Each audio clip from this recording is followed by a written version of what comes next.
Perkenalkan, nama saya Putri Agustina Damayanti. Saya dari kelas PS2 3B dengan NIM akhir yaitu 1064.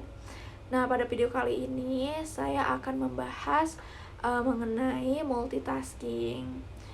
Baik, sebenarnya pernah nggak sih kita tuh belajar sambil scrolling media sosial, atau mengerjakan tugas sambil mendengarkan musik, atau mungkin kita menonton film sambil membalas chat di handphone, atau bahkan kita tuh sering melakukan aktivitas makan sambil menonton video. Nah, kegiatan-kegiatan seperti ini sering kita lakukan dalam kehidupan sehari-hari dan sebenarnya disebut sebagai multitasking. Banyak orang berpikir bahwa multitasking ini dapat membuat pekerjaan lebih cepat selesai dan juga bisa lebih efisien. Namun, apakah benar multitasking ini tuh bisa membuat kita bisa jauh lebih produktif? Sebenarnya multitasking ini adalah kemampuan seseorang untuk melakukan dua atau lebih aktivitas dalam waktu yang bersamaan. Contohnya, misalnya kita belajar sambil bermain handphone, atau mengerjakan tugas sambil menonton video, atau membalas pesan saat sedang melakukan aktivitas lain.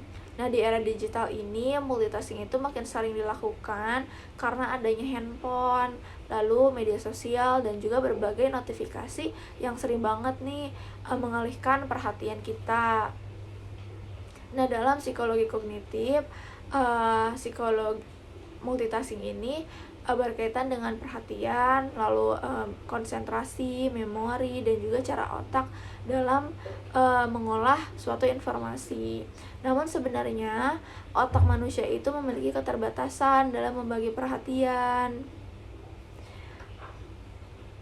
Otak kita itu tidak bisa benar-benar melakukan dua aktivitas atau dua pekerjaan berat secara bersamaan, tapi otak kita itu berpindah fokus dari satu aktivitas ke aktivitas lainnya secara cepat.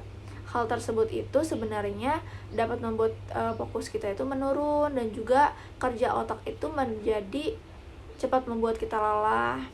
Selain itu, multitasking juga sebenarnya dapat mempengaruhi memori kerja kita, yaitu kemampuan otak untuk menyimpan informasi sementara. Jika terlalu banyak informasi yang diterima secara bersamaan, otak itu akan sulit memproses informasi tersebut. Contohnya, saat belajar sambil membuka media sosial, materi itu bakal sulit diingat, dan juga sebenarnya yang dipelajari itu bisa membuat kita jadi kurang paham. Lalu multitasking juga sebenarnya memiliki dampak positif. Yang pertama yaitu pekerjaan menjadi lebih ringan dan dapat terasa lebih cepat selesai. Lalu yang kedua, dapat menghemat waktu. Lalu yang ketiga yaitu membantu kita menyelesaikan beberapa aktivitas secara bersamaan dalam waktu yang bersamaan. Lalu multitasking ini juga dari dampak yang positif terdapat juga dampak negatifnya. Yang pertama yaitu multitasking ini menurunkan fokus dan juga konsentrasi kita. Lalu yang kedua, dapat meningkatkan kemungkinan terjadinya suatu kesalahan dalam mengerjakan aktivitas yang kita lakukan secara bersamaan. Lalu yang ketiga yaitu dapat menyebabkan stres dan juga kelelahan mental. Dan yang keempat yaitu membuat informasi menjadi kurang tersimpan dengan baik dalam ingatan kita.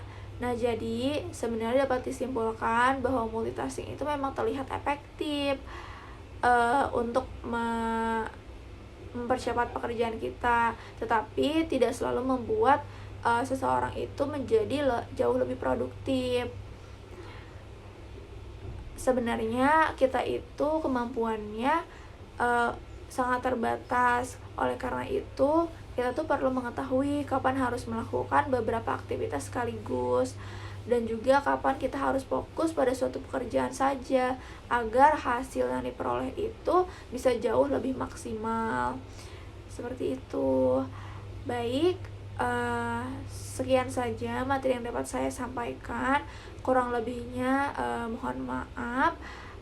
Terima kasih. Wassalamualaikum warahmatullahi wabarakatuh.